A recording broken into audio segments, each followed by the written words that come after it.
Chapter 16 of the Chautauqua Girls at Home. This recording is in the public domain. The Chautauqua Girls at Home by Pansy. Chapter 16. Theory versus Practice. Dr. Dennis sat regarding his caller with a thoughtful air, while she sat back in the rocker and fanned herself, trying to cool off her eagerness somewhat, and feeling that she was exhibiting herself as a very eager person indeed, and this calm man probably thought her impetuous. She resolved that the next remark he called forth should be made very quietly, and in as indifferent a manner as possible. "Why should not the primary room be classified as well as the main department?" he asked at last. To Marion there was so much that was absurd involved in the question that it put her indifference to flight at once. "Why should there be a separate room at all if they are to be so classified? Why not keep them in the regular department, under the superintendent's eye, and where they can have the benefit of the pastor's remarks?" "Because while they are so young they need more freedom than can be given them in the main room. They need to be allowed to talk aloud, and to sing frequently, and to repeat in concert." "Precisely, and they do not need to be set down in corners, to be whispered at for a few minutes. Besides, Dr. Dennis, don't you think that if in the school proper the scholars were all of nearly the same age and the same mental abilities, I mean if they averaged in that way, it would be wiser to have very large classes and very few teachers?" "There are reasons in favor of that, and reasons against it," he said, thoughtfully. "I am inclined, however, to think that the arguments in favor overbalance the objections. Still, the serious objection is, that a faithful teacher wants little personal talks with her pupils, and will contrive to be personal in a way that she cannot do so well in a large class." "That is true," Marion said, as one yields a point that is new to her, and that strikes her as being sensible. "But the same objection cannot be made in the primary classes, because little children are innocent and full of faith and frankness. There is no need of special privacy when you speak with them on religious topics. They would just as soon have all the world know that they want to love and serve Jesus as not. They are not a bit ashamed of it. It is not until they grow older, and the influences of silent tongues on that subject all around them have had their effect, that they need to be approached with such caution." "How is it that you are so much at home in these matters, Miss Wilbur? For one who has been a Christian but a few weeks, you amaze me." Marion laughed and flushed, and felt the first tinge of embarrassment that had troubled her since the talk began. "Why," she said hesitatingly, "I suppose perhaps I have common sense, and see no reason why it should be smothered when one is talking about such matters. People's brains are not made over when they are converted. The same class of rules apply to them, I suppose, that applied before." "I shouldn't wonder if a majority of people thought that common sense had nothing to do with religion," he said, laughing, "and that is what makes us silly and sentimental when we try to talk about it. In our effort to be solemn, and suit our words to the theme, we are unnatural. But your statement with regard to the little children is true. I have often observed it." "That other point, about visiting, was the one that troubled me," Marion said. "It doesn't annihilate it to say that teachers don't visit. They don't, to be sure, with here and there a delightful exception. My experience on this matter, as well as on several other matters connected with the subject, reaches beyond these few weeks of personal experience. I have had my eyes very wide open. I was alive to inconsistencies wherever I found them. The world and the church, and especially the Sunday school, seemed to me to be full of professions without any practice. I rather enjoyed finding such flaws. Why I thought the thin spots in other people's garments would keep me any warmer, I am sure I don't know, but I was fond of bringing them to the surface. Still, because a duty isn't done, is no sign that it cannot be. Of course a teacher with 6 pupils could visit them frequently, while one with 100 could do it but rarely; and yet, systematic effort would accomplish a great deal in that direction, it seems to me. I don't know why we should have more than 50 people in our churches, certainly the pastor could visit them much more frequently, and keep a better oversight, than when he had 800 as you have. Yet we don't think it the best way after all. We recognize the enthusiasm of numbers, and the necessity for economizing good workers so long as the field for work is so large. But I know a way in which a strong personal influence could be kept over even 100 children. By keeping watch for the sick and sorrowing in their homes, and establishing an intimacy there, and by making a gathering of some sort, say twice a year or oftener, if a person could, and giving the day to them. And, well, in 100 different ways that I will not take your time to speak of. Only we teachers of day schools know that we can make our influence far reaching, even when our numbers are large. And we know that there is such an influence in numbers and in disciplined action, that, other things being equal, we can teach mathematics to a class of 50 better than we can to a class of 5. And if mathematics, why not the Lord's Prayer? Now I have relieved my mind on this subject, she added laughing, as she arose, and I feel a good deal better. Mind, I haven't said at all that the present system cannot be carried out successfully. I only say that I can't do it. I have tried it and failed. It is not according to my way of working. But the remedy, my dear friend, in our class for instance. Suppose we wanted to reorganize, what would we do with the teachers in rule at present? Marion dropped back again into her chair with a dismayed little laugh and an expressive shrug of her shapely shoulders. "Now you have touched a vital difficulty," she said. "I don't pretend to be able to help people out of a scrape like that. Having gotten themselves in, they must get out the best way they can, if there is any way." "I am surprised you do not suggest that they be unceremoniously informed that their services are not needed, and advise them to join a Bible class," Dr. Dennis said, dryly. "That is the practical and helpful way that the subject is often disposed of in our conventions. I often wonder if those who so suggest would like to be the pastor of the church where such advice was adopted, and undertake to heal all the sores that would be the result." "So long as human nature is made of the queer stuff that it is, I offer no such remedy," Marion said, decidedly. "It is very odd that the people who do the least work in this world are the most sensitive as to position, etc. No, I see the trouble in the way. It could be partly disposed of in time, by sending all these sub classes out into the other school, and organizing a new primary class out of the babies who have not yet come in." "But there would be an injustice there. It would send out many babies who ought to have the privileges of the primary room for some time yet." "And there is another difficulty. It would send out those young girls as teachers of the children, and they are not fit to teach. They should be studying." "After all," he said, going back to his own thoughts, instead of answering her last remark, "wouldn't the style of teaching that you suggest for this one woman and her assistant involve an unusual degree of talent and consecration and abnegation?" "Yes," Marion said, quickly and earnestly, "I think it would; and I believe that there is no teaching done in our Sabbath school that is worthy of the name that does not involve all of these requirements. Especially is it the case in teaching little children divine truths. One might teach them the alphabet without positive mental injury, if they were not fully in sympathy, yet I doubt that.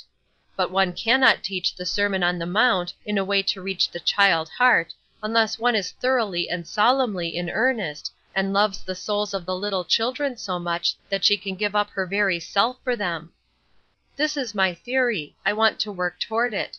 That is one of the strong reasons why I think 2 or 3 teachers are better for a primary class than 20, because a church can generally furnish that number of really consecrated workers that she can spare for the primary class, while to find 20 who can be spared for that room one would need to go to paradise, I am afraid.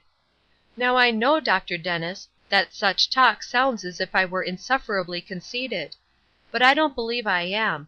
I simply know what I am willing to try to do, and, to a certain extent, I know what I can do. Why should I not? I have tried it a long time." "If you are conceited," Dr. Dennis said, smiling, "it is a real refreshing form for it to appear in. I am almost a convert to your theory, at least so far as I need converting. If I should tell you that something like your idea has always been mine, you would not consider me a hypocrite, would you?" "If you think so, why have we the present system in our school?" "My dear friend, I did not manufacture the school; it is as I found it; and there are those young ladies, who, however unfaithful they are, and a few of them are just that, do not reach the only point where they could give positive help, that of resigning, and giving us a chance to do better. Besides, they are, as you say, sensitive; they do not like to be called to account for occasional absences; in fact, they do not like being controlled in any way." "That is one of the marked difficulties," Marion said, eagerly. "Now I have heard people talk, who led you to infer that it was the easiest thing in life to mold these young teachers into the required shape and form; that you had only to sweetly suggest and advise and direct, and they sweetly succumbed. Now, don't their mothers know that young ladies naturally do no such thing? It is very difficult for them to yield their opinions to one whose authority they do not recognize; and they are not fond of admitting authority, even where family life sanctions it. Oh, the whole subject is just teeming with difficulties; put it in any form you will, it seems to me to be a mistake. Where you give these young ladies the lesson to teach, the diverse minds that are brought to bear on it make it almost impossible for the leader to give an intelligent summing up. How is she to discover what special point has been taken up by each teacher? As a bit of private experience, I think she will be a fortunate woman if she finds that any point at all has been reached in many of the classes. There is only now and then a teacher who believes that little children are capable of understanding the application of a story. I cannot understand why, if that is the best method of managing a primary class, people take the trouble to have a separate room and another superintendent. Why don't they stay in the main department? I always thought that one of the special values of a separate room was that the lesson may be given in a distinct and natural tone of voice, and with illustrations and accompaniments that cannot be used where many classes are together, without disturbing some of them. If, on the other hand, the sub-teachers are not expected to give the lesson, but only to teach certain opening recitations, then you have the spectacle of employing a dozen or 20 persons to do the work of one. Then there's another thing, our room is not suited to the plan of subdivision, and there is only occasionally a room that has been built to order, which is—" "On the whole, you do not at all believe in the plan of subdivision," Dr. Dennis said, laughing. And then callers came, and Marion took her leave. "I am not quite sure whether I like him or dislike him, or whether I am afraid of him just a trifle." This she said to the girls as they went home from prayer meeting. "He has a queer way of branching off from the subject entirely, just when you suppose that you have interested him. Sometimes he interrupts with a sentence that sounds wonderfully as if he might be quizzing you. He is a trifle queer, anyway. I don't believe I love him with all the zeal that a person should bestow on a pastor. I am loyal on that subject theoretically, but practically I stand in awe." "I don't see how you can think him sarcastic," Flossy said. "There is not the least tinge of that element in his nature, I think; at least I have never seen it. I don't feel afraid of him, either; once I thought I should, but he is so gentle and pleasant, and meets one half way, and understands what one wants to tell better than they understand themselves. Oh, I like him ever so much; he is not sarcastic to me." Marion looked down upon the fair little girl at her side, with a smile that had a sort of almost motherly tenderness in it, as she said, gently: "One would be a very bear to think of quizzing a humming bird, you know. It would be very silly in him to be sarcastic to you." Eurie interrupted the talk. "What is the matter with the prayer meetings?" she asked. "Do any of you know? I do wish we could do something to make them less forlorn. I am almost homesick every time I go. If there were more people there, the room wouldn't look so desolate. Why on earth don't the people come?" "Constitutionally opposed to prayer meetings; or it is too warm, or too damp, or too something, for most of them to go out," Marion said. And Ruth added: "It is not wonderful that you find sarcastic people in the world, Marion; the habit grows on you." "Does it?" Marion asked, speaking with sadness. "I am sorry to hear that. I really thought I was improving." "The question is, can we do anything to improve matters?" Eurie said. "Can't we manage to smuggle some more people into that chapel on Wednesday evenings?" "Invite them to go, do you mean?" Flossy said, and her eyes brightened. "I never thought of that. We might get our friends to go. Who knows what good might be done in that way? What if we try it?" Ruth looked gloomy. This way of working was wonderfully distasteful to her. She specially disliked what she called thrusting unpopular subjects on people's attention. But she reflected that she had never yet found a way to work which she did like. So she was silent. Flossy, according to her usual custom, persistently followed up the new idea. "Let us try it," she said.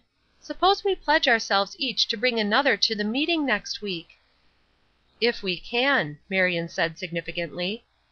"Well, of course, some of us can," Eurie answered. "You ought to be able to, anyway. There you are in a schoolroom, surrounded by hundreds of people who ought to go; and in a boarding house, coming in contact with dozens of another stamp who are in equal need. I should think you had opportunities enough." "I know it," Marion said promptly.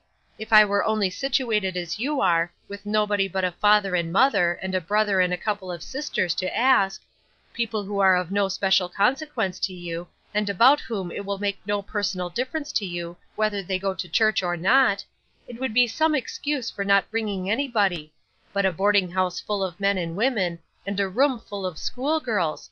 Consider your privileges, Marion Wilbur." Eurie laughed. "Oh, I can get Nell to go," she said. "He nearly always does what I want him to. But I was thinking how many you have to work among." "6 people are as good to work among as 60, until you get them all," Marion answered quickly. As for Ruth, it was only the darkness that hid her curling lip. She someway could not help disliking people who, like Nellis Mitchell, always did what they were asked to do, just to oblige. Also, she dreaded this new plan. She had no one to ask, no one to influence. So she said to herself gloomily, although, knowing it was untrue, she did not venture to say it aloud. She gave consent, of course, to the proposition to try by personal effort to increase the number at prayer meeting. It would be absurd to object to it. She did not care to own that she shrunk from personal effort of this sort. It was a grief to her very soul that she did so shrink. "Remember, we stand pledged to try for one new face at the prayer meeting," Eurie said as she bade them good night. "Pledged to try, you understand, Marion. We can at least do that, even if we don't succeed." "In the meantime, remember that we have our Bible evening to morrow," Marion returned. "You are to come bristling with texts from your standpoint. It will not do to forget that." CHAPTER XVII. Tricia G.